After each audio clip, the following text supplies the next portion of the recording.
మొత్తం స్టోరీ వెళ్ళడానికి main reason ఏంటంటే మా నాన్నది బెయిల్ అప్లికేషన్ హైకోర్టులో నడుస్తుంది. ఆ బెయిల్ అప్లికేషన్ రిజెక్ట్ చేయాలా. రిజెక్ట్ చేయాలంటే కారణాలు లేవు, ఒక కొత్త కారణం సృష్టించాలా. ఈ మెడికల్ క్యాంపు పోయిన దాన్ని పట్టుకొని దాని చుట్టూ పెద్ద స్టోరీ అల్లి దాన్ని లింక్ చేస్తా, దానికి ఈయన స్టోరీ అల్లడము, నర్రెడ్డి సునీత దానికి సపోర్టింగ్గా అఫిడవిట్ వేయడము హైకోర్టులో. మళ్ళీ నిన్న ప్రెస్ మీట్లో మళ్ళీ అదే ప్రస్తావన, అప్రూవల్ని బెదిరిస్తున్నారని.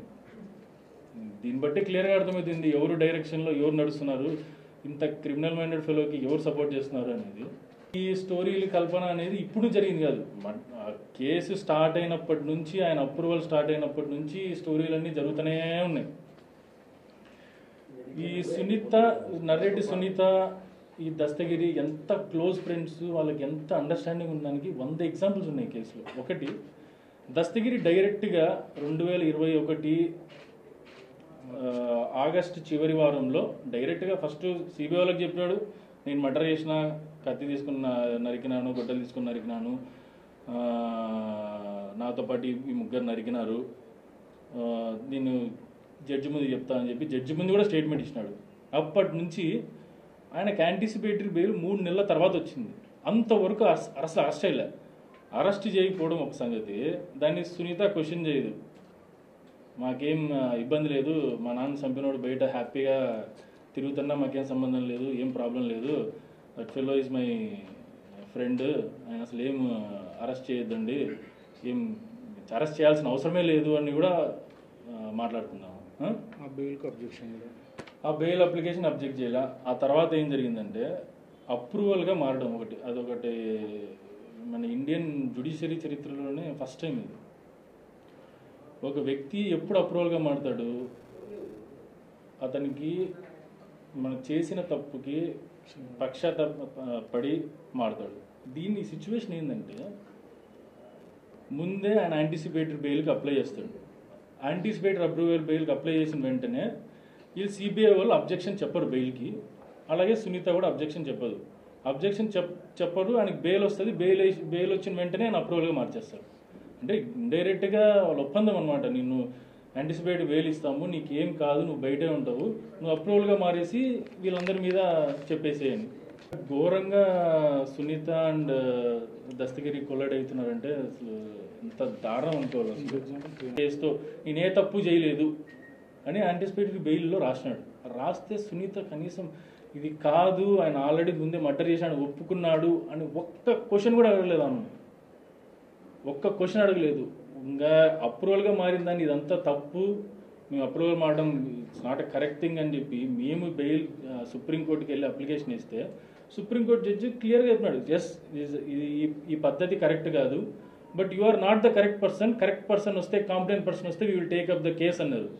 Who is the competent person, ఎవరు వేయాలంటే సునీత వేయాలి, లేదంటే వాళ్ళ మదర్ వేయాలి. వాళ్ళు అసలు క్వశ్చనే చేయరు. అప్పుడు ఈ స్టోరీ డ్రామాలన్నీ ఎప్పుడు మొదలవుతాయంటే జైలు దస్తగిరి వచ్చి మీడియా ముందు స్టోరీలు క్రియేట్ చేయడము, మీడియాలో మాట్లాడడం ఎప్పుడంటే మా నాన్న బెయిల్ అప్లికేషన్ వేసుకున్నా, లేదంటే బాస్కెట్ అంకుల్ బెయిల్ అప్లికేషన్ వేసుకున్నా స్టార్ట్ చేస్తారు. 3 రోజులు 4 రోజుల ముందు స్టార్ట్ చేస్తారు. అది కంటిన్యూ అవుతుంటుంది బెయిల్ అయిపోయినంత వరకు. స్టోరీలు ఇన్ఫ్లుయెన్స్ చేయడానికి అంతే. అది బెయిల్ అప్లికేషన్ అయిపోతే మళ్ళీ అందరూ సైలెంట్ అయిపోతారు. ఒక 4 నెలలు 6 నెలలు 8 నెలలు సైలెంట్. మళ్ళీ ఎప్పుడు వస్తారంటే సేమ్ మళ్ళీ స్టోరీలు. అసలు ఈ బుద్ధున్నోడు ఎవడైనా జైల్లో ఉన్న బ్యారెక్లీకి పోయి ఎవరినైనా ఖైదీని కలవడం అనేది ఎక్కడైనా పాసిబుల్ అసలు? అది నాది ఆ జైలు శాఖ ఎవరు మినిస్టర్ వాళ్ళ కూడా కాదనుకుంటా. ఇంతమంది సెక్యూరిటీ మధ్యలో సీసీటీవీ మీడియాలో నేను పోయి దస్తగిరిని బెదిరించినా అంటే వాడు ఏం కంప్లైంట్ చేయలేదు, పోలీసులు కంప్లైంట్ చేయలేదు, జడ్జిలు పోతాడు 10 సార్లు జడ్జిని కలిసినాడు, వాడు ఎందుకు కంప్లైంట్ చేయలేదు జడ్జిలకి? 3 నెలల తర్వాత నిదానంగా బయటకు వచ్చి మీ బెయిల్ అప్లికేషన్ వేస్తే దస్తగిరి బెయిల్ లేట్ అవుతుందని వాళ్ళు భారత మాట్లాడిస్తాడు. ఆ తర్వాత దస్తగిరి వచ్చి మాట్లాడతాడు. మాట్లాడిన వెంటనే నెక్స్ట్ సుప్రీం హైకోర్టులో ఈమె అఫిడవిట్ వేస్తుంది, ఇట్లా అప్రూవల్ బెదిరిస్తున్నాడు, శంకరెడ్డి కొడుకు బెదిరిస్తున్నాడు. చిల్లర డ్రామాలు వేస్తున్నారంటే అంత డ్రామాలు వేస్తున్నారు. Criminally minded fellow. నా ఒక్క దాంట్లో అంటే నేను షాక్ అయినా, నాతో పాటు వచ్చిన డాక్టర్లు షాక్ అయినారు, జైలు అధికారులు షాక్ అయినారు. అందరూ ఏంది సమయుడు ఇట్లా మాట్లాడుతున్నారు అని అందరినీ తిడతాడు. చీఫ్ మినిస్టర్ సార్ దగ్గర నుంచి అందరినీ తిడతాడు. సునీత మేడం, రాజశేఖర రెడ్డి సారు వాళ్ళు చాలా మంచులు, చాలా విధేయులు, చాలా గొప్పవాళ్ళు, వాళ్ళు మమ్మల్ని ఏమి అనలేదు, మేము వాళ్ళకి చాలా హెల్ప్ చేస్తూ ఉంటాం. ఈమె కూడా సేమ్ రెసిప్రోకల్. జడ్జ్ అంటే నా కామెంట్స్ కదా ఇది, this is comments made by high court judge. అంటే పేరు చెప్పడం బాగోదు కాబట్టి 2.5 సంవత్సరాల నుంచి చెయ్యని తప్పుకు మేము జైల్లో ఉన్నామండి. ఒక్కసారి కూడా మీడియా ముందుకు వచ్చి మాట్లాడలేము మేము. ఎందుకంటే మాకు ఇప్పటికీ నమ్మకం ఉంది, జ్యుడిషియల్ మీద నమ్మకం ఉంది, సంస్థ మీద నమ్మకం ఉంది. మేము ఎప్పుడైనా బయటపడతాము, మీడియా ట్రయల్ జరుగుతుండగా మాట్లాడితే బాగుండదు, ఎవరు మాట్లాడకూడదు అని నేను కానీ భాస్కర్ రెడ్డి అంకుల్ కానీ ఎవరే కానీ మీడియా ముందు మాట్లాడలే, వాళ్ళ ఫ్యామిలీ కూడా ఎవరు మాట్లాడలే. ముందు ఫస్ట్ ఛార్జ్ షీట్లో కొన్ని వాస్తవాలు జరిగినాయి, వాస్తవాలు సిబిఐ మెన్షన్ చేసింది, నేను అది మాత్రం కొంచెం డిస్కస్ చేస్తాను. ఈ statement made by CBI Dastagiri అందరూ ఒప్పుకునేది. ఫస్ట్ రంగన్న అనే వ్యక్తి మోస్ట్ ఇంపార్టెంట్ వ్యక్తి, వాళ్ళ నలుగురిని చూసినాడు, ఎవరైతే మర్డర్ చేసినాడో వాళ్ళని చూసినాడు, ఐ విట్నెస్ డైరెక్ట్ చూసినాడు, ఆ నలుగురిని కనుక్కున్నారు, వాళ్ళ మీద ఛార్జ్ షీట్ వేయాలనుకున్నారు, ఛార్జ్ షీట్ వేసినారు. అలాంటి విషయంలో దస్తగిరిని అప్రూవల్గా తీసుకోవాల్సిన అవసరం ఏముంది? దస్తగిరి సరే తీసుకున్నారు, వాళ్ళకి ఏదో దస్తగిరి ఇచ్చిన స్టేట్మెంట్స్ ఏంటంటే, ఎంటర్ అయినాము, ఇంట్లోకి ఎంటర్ అయినాము, అన్ని విషయాలు అర్థమైంటారు. రాత్రి ఎంటర్ అయినాము, వివేకానంద రెడ్డి గారిని పాపం చాలాసార్లు కొట్టినాము, చాలాసార్లు మనీ గురించి మ్యాటర్ జరిగింది, మనీ ఎక్కడ ఉంది, మనీ గురించే డిస్కషన్స్ జరిగినాయి. ఆ తర్వాత ఏమైంది, అతన్ని చంపిన తర్వాత, వివేకానంద రెడ్డిని చంపిన తర్వాత బాత్రూంలో పడేసిన తర్వాత ఒక అర్ధగంట సేపు డాక్యుమెంట్స్ కోసం వెతికినాము. సరే, మోటివ్ ఆఫ్ మర్డర్ వచ్చేసి వీళ్ళు సునీత చెప్తున్నట్లు ఏదో ఎమ్మెల్సీ సీటు, ఏదో ఎంపీ సీటు అని అర్థం లేని మాటలు మాట్లాడుతుంది. అది మోటివ్ అయితే అర్ధగంట సేపు మర్డర్ చేసినప్పుడు ఎవడో పాడిపోతాడా? లేదా డాక్యుమెంట్స్ కోసం వెతుకుతా కూర్చుంటారా? అసలు ఆ డాక్యుమెంట్స్ ఏంటి, ఆ డిస్కషన్లో మనీ మ్యాటర్ ఏంది అని ఎప్పుడన్నా సునీత క్వశ్చన్ చేసిందా? ఫస్ట్ అసలు నిష్పక్షపాతంగా ఇన్వెస్టిగేషన్ జరగాలని ఆమె కోరుకుంటే she has to question that ఇన్వెస్టిగేషన్లో అసలు ఆ డాక్యుమెంట్స్ ఇంపార్టెన్స్ ఏంది. ఒక మర్డర్ చేసినప్పుడు అర్ధగంట సేపు డాక్యుమెంట్స్ కోసం వెతుకుతున్నారు, అది డాక్యుమెంట్స్ ఏంది సమయాన్ని అడగాలి కదా, ఇంతవరకు అడగలేదమ్మా. మాకు కృష్ణారెడ్డి ఫోన్ చేసినప్పుడు మా నాన్నకు గాయాలు ఉన్నాయి, బాత్రూంలో పడి ఉన్నారు అంటే, మా నాన్నకు గతంలో కూడా హార్ట్ ప్రాబ్లమ్స్ ఉన్నందున బహుశా హార్ట్ అటాక్ వచ్చి అందువలన కింద పడి తలకు బెగ్గ తగిలి అక్కడి నుంచి బ్లడ్ వచ్చిండొచ్చు అని పోలీస్ వారికి ఫిర్యాదు చేయమని చెప్పి ఉన్నాము. ఇది స్టేట్మెంట్, సునీత స్టేట్మెంట్, మీకు కాంటాక్ట్ కాపీ ఇస్తాను. ఇది స్టేట్మెంట్ ఫస్ట్ డే సునీత చెప్పిన స్టేట్మెంట్. వాళ్ళకి కృష్ణారెడ్డి ఫోన్ చేస్తే ఇట్లా కింద పడ్డాడమ్మా, బ్లడ్ ఉంది, తలకు గాయాలు జరిగినాయని ఫోన్ చేస్తే, ఆయనకు హార్ట్ ప్రాబ్లం ఉంది, బ్లడ్ వామిటింగ్ చేసుకున్నారు, రీసెంట్గా స్టంట్ చేసినారు, స్మోకింగ్ చేయమంటే ఆపలేదు, బ్లడ్ వామిటింగ్ చేసుకుంటారు, కళ్ళు తిరిగి పడిపోయి కమోడికి దెబ్బ తగిలింది, అదే రకంగా కంప్లైంట్ ఇవ్వమని ఆమె ఇచ్చిన స్టేట్మెంట్. మర్డర్ జరిగిన రోజు ఆమె ఇచ్చిన స్టేట్మెంట్. ఈ సెకండ్ మీడియా ముందు వచ్చి ఫస్ట్ మాట్లాడిన వ్యక్తి ఆదినారాయణ రెడ్డి. ఆయన మీడియా ముందు డైరెక్ట్ వచ్చి మాట్లాడు, నాకు శివప్రకాష్ రెడ్డి ఎవరికో పక్కన వాళ్ళ ఫ్రెండ్కి ఫోన్ చేసినాడు, ఇది వివేకానంద రెడ్డి పాపం బ్లడ్ వామిటింగ్ చేసుకుని కింద పడి హార్ట్ అటాక్ చనిపోయినాడంట. ఫస్ట్ మీడియా ముందు మాట్లాడింది అది. ఆ రెండు స్టేట్మెంట్ నిజంగానే ఆమెకు వాళ్ళ నాన్న చంపింది ఎవరో తెలుసుకోవాలనుకుంటే, ఒకటి ఆ డాక్యుమెంట్స్ ఎక్కడ ఏంటి అని ప్రశ్నించాలా, ఇన్వెస్టిగేషన్ దాని మీద చేయమని అడగలే.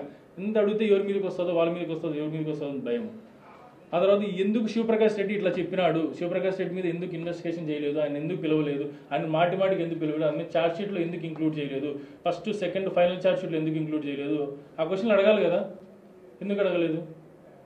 ఘోరంగా మనుషులు తయారైనారంటే, నిన్న చాలా ఘోరమైన అలిగేషన్స్ వేసింది. ఘోరం అంటే అసలు దాన్ని ఏమన్నా కూడా అర్థం కాదు. ఒకటి, అవినాష్ రెడ్డి రాత్రంతా వాట్సాప్లో యాక్టివ్గా ఉన్నారు.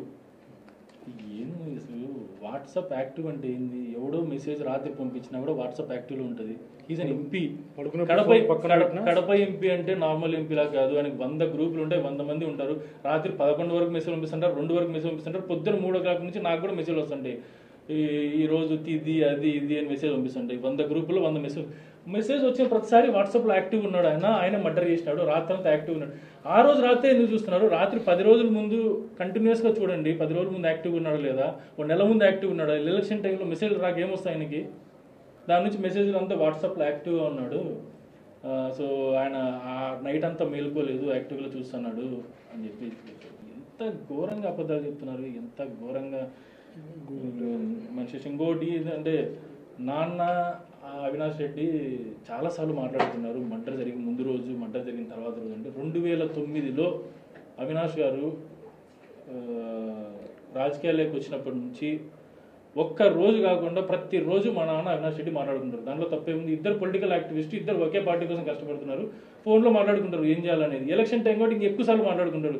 అదేదో ఇప్పుడు మర్డర్ జరిగిన ఒక రోజు ముందో, ఒక వారం ముందో, నెల రోజు ముందో అబ్నార్మల్గా యాక్టివిటీ పెరిగి అబ్నార్మల్గా మాట్లాడుకుంటున్నారంటే దట్ ఈస్ ఫాల్స్ న్యూస్. నేను ఒప్పుకుంటా. 10 సంవత్సరాల నుంచి మాట్లాడుకుంటున్నారు, దాంట్లో కొత్త ఉంది, పెద్దాన్ని భూతద్దంలో చూపించడమే. ఇప్పుడు ఎట్లా నేను జైలుకి వెళ్ళి వాళ్ళని బెదిరించినా అర్థపర్థం లేని ఆరోపణలు చేసిందో, ఆమె చదువుకున్నామే కదా, డాక్టరే కదా, పోయినప్పుడు అట్లీస్ట్ ఈ షుడ్ ఆస్క్ జైల్ అథారిటీస్ నిజమా కాదా, వాళ్ళ నుంచి స్టేట్మెంట్ తీసుకుందా లేదు. నాతో పాటు డాక్టర్లు పోయినారు కదా, వాళ్ళని అడిగి స్టేట్మెంట్ తీసుకుందా. సరే నన్ను అంటే అడగలేదు, ఇట్లా జరిగింది మీరంతా కలిసే ఉన్నారా లేదా అని. ఏం లేదు, పోయి అఫిడవిట్ వేయడమో సుప్రీంకోర్టులో, హైకోర్టులో, బెయిల్ క్యాన్సిల్ అవ్వాలా. 2.5 సంవత్సరాల నుంచి చెయ్యని తప్పుకి ఎవరన్నా మిమ్మల్ని తిరిగితేనే మనం భరించలేము. 2.5 సంవత్సరాల నుంచి జైల్లో ఉన్నాం మేము. మోస్ట్ అఫెక్టెడ్ ఫ్యామిలీ మేము జైల్లో. ఈ కేసులో సంబంధం లేని విషయంలో మమ్మల్ని ఇంక్లూడ్ చేసి జైల్లో పెట్టినారు. ఒక్క ఎవిడెన్స్ లేదు. ఈ దస్తగిరి అప్రూవల్గా వాడి స్టేట్మెంట్ ఇచ్చిన దాన్ని బట్టి దాని నుంచి సరౌండింగ్ నాన్న అవినాష్ రెడ్డి ఫోన్ చేసినాడు, అవినాష్ రెడ్డి నాన్నకు ఫోన్ చేసినాడు, నాన్న ఎర్రగంగిరెడ్డి ఫోన్ చేసినాడు. ఎర్రగంగిరెడ్డి పార్టీ యాక్టివిస్ట్, ఎలక్షన్ల కోసం ఎవరు ఫోన్ చేయరా? ఒకసారి ఫోన్ చేస్తే దాని చుట్టూ స్టోరీ. ఇప్పుడు సేమ్ నేను జైలు పోయింది ఎట్లా స్టోరీ చదివినారో దీని చుట్టూ స్టోరీ. లాస్ట్ టైం హైకోర్టులో మీ బెయిల్ అప్లికేషన్ ఇస్తే సిబిఐ డ్రైవర్ని బెదిరించినాము, ఒక ప్లేస్లో బెదిరించినారని చెప్పేసి అప్లికేషన్ వేస్తారు. ఎందుకంటే అది ఇన్వెస్టిగేషన్ చేయడానికి 15 రోజులు 20 రోజులు పడుతుంది. వాళ్ళకి అంత సంబంధం లే. జడ్జి గారిని ఇన్ఫ్లుయెన్స్ చేయాలా, మీడియాని ఇన్ఫ్లుయెన్స్ చేయాలా, పోయి సిబిఐ డ్రైవర్ని బాంబులేసి చంపేస్తాము నువ్వు ఇక్కడ నుంచి పోకపోతే బెదిరించినారంట. అది ఇన్వెస్టిగేషన్ జరిగింది. ఆ సిబిఐ ప్లేస్ ఎక్కడ ఉంది, అది వాడు చెప్పిన ప్లేస్ ప్రకారం పోతే వాళ్ళ వాళ్ళ వాళ్ళ మా అదృష్టం, వాళ్ళ చరిత్రం ఏంటంటే దానికి ఆపోజిట్గా ఒక కళ్యాణ మండపం ఉంది, దాంట్లో సీసీటీవీ ఫుటేజ్ ఉంది. లాస్ట్ 20 రోజులు సీసీ ఫుటేజ్ చూస్తే ఎక్కడే కానీ కార్ ఆగినట్టు లేదు. 20 డేస్ ఫుటేజ్ మొత్తం చూసినారు. వాడు చెప్పింది 5 రోజులండి, 20 రోజులు సీసీ ఫుటేజ్ చూసినాడు, ఎక్కడ కార్ అని. దాంతో తెలిసిపోతుంది అబద్ధం అని. ఆ తర్వాత దాని గురించి ఎక్కడ మెన్షన్ ఉండదు, ఏ దాంట్లో మెన్షన్ ఉండదు. సేమ్ ఇదంతే. మనం బెయిల్ అప్లికేషన్ ఇచ్చినామా, వీళ్ళు బెయిల్ రాకూడదు, పొలిటికల్ మోటివ్. బెయిల్ వస్తే ఎక్కడ చంద్రబాబు నాయుడు డ్రామాలన్నీ ఎన్ని చెప్పడము, ఆయన దస్తగిరి అని చెప్పడము, వీడు డ్రామాలు ఆడడము, సెన్స్లెస్ అలిగేషన్స్. జైలు పోయి ఎవడన్నా బెదిరిస్తాడా? అని బెదిరించాల్సిన అవసరం ఏముంది? కేసు కంప్లీట్ అయిపోయి 6 నెలలు 7 నెలలు అయింది. ఇప్పుడు పోయిన దస్తగిరి అని బెదిరి చేంజ్ చేయాలి నేను. ఇంకా ఘోరం ఏంటంటే ఫస్ట్లో నేను మా తమ్ముడు ఇద్దరం పోయినామని చెప్పిందామా మహాతల్లి, వాళ్ళ దస్తగిరి వాళ్ళ వైఫ్. ఈయన పోలేదని తెలిసి ఇంకా పోలేదు చెప్తే లిటరల్ దొరికిపోదా అని చెప్పి మళ్ళీ నెక్స్ట్ కవర్ చేసేసరికి నెక్స్ట్ మళ్ళీ స్టేట్మెంట్స్లో హైదరాబాద్లో ఉన్నాడు. ప్రూఫ్ కూడా సీసీటీవీ ఫుటేజ్ కూడా ఉండే వాళ్ళ ఇంట్లో ఉండే ఫుటేజ్లో. ఈ డ్రామాలు స్టోరీలు, ఈ సిచ్యువేషన్ తగ్గట్టు డ్రామాలు స్టోరీలు క్రియేట్ చేయడం అనేది ఇప్పుడు మొదలైంది కాదు. కేసు స్టార్ట్ అయినప్పటి నుంచి సునీత డైరెక్షను, దస్తగిరి యాక్షన్ జరుగుతూనే ఉన్నాయి. ఇవి ఇంకా ఏమన్నంటే క్లీనింగ్, హార్ట్ అటాక్ థియరీ అంటారు. Heart attack theory first propose చేసిందే వాళ్ళ ఫ్యామిలీ మెంబర్స్. ఇది ప్రూఫ్తో చెప్తున్నారు. సునీత స్టేట్మెంటు, శివప్రకాష్ రెడ్డి ఆర్డినరీకి చెప్పడము. ఇది ఇంకా దీనికంటే ఇంకేం ప్రూఫ్ కావాలి? ఆ ప్లాన్లో దస్తగిరి భాగము. వీళ్ళు ముందే ఇట్లా మర్డర్ చేయాలనుకున్నారు, తర్వాత చేయాలనుకున్నారు, అంతా అనుకున్నారు. అలాంటప్పుడు వాళ్ళిద్దరే డ్రామాలు ఎందుకు కడతారు ఒకరికి తెలియకుండా? అంటే 3 నెలల ముందు క్యాంప్ ఫిక్స్ అయింది. అది వాడు 3 నెలల తర్వాత దస్తగిరి జైలుకి వెళ్తారని ఊహిస్తాను కల్లో కంటా. లేదు లేదు లేదు లేదు నేను అసలు అంత దూరం నిజంగా అసలు మా కేసు ఫస్ట్లో అసలు కేసులో మమ్మల్ని ఇరికిస్తారు అన్న ఆలోచనే రాలేదు ఫస్ట్లో మా కేసులో. మరిన్ని వీడియోస్ కోసం ఛానల్ ని సబ్స్క్రైబ్ చేయండి, లేటెస్ట్ అప్డేట్స్ కోసం వాట్సాప్ ఛానల్ ని ఫాలో చేయండి, అండ్ లింక్ డిస్క్రిప్షన్ లో ఉంది.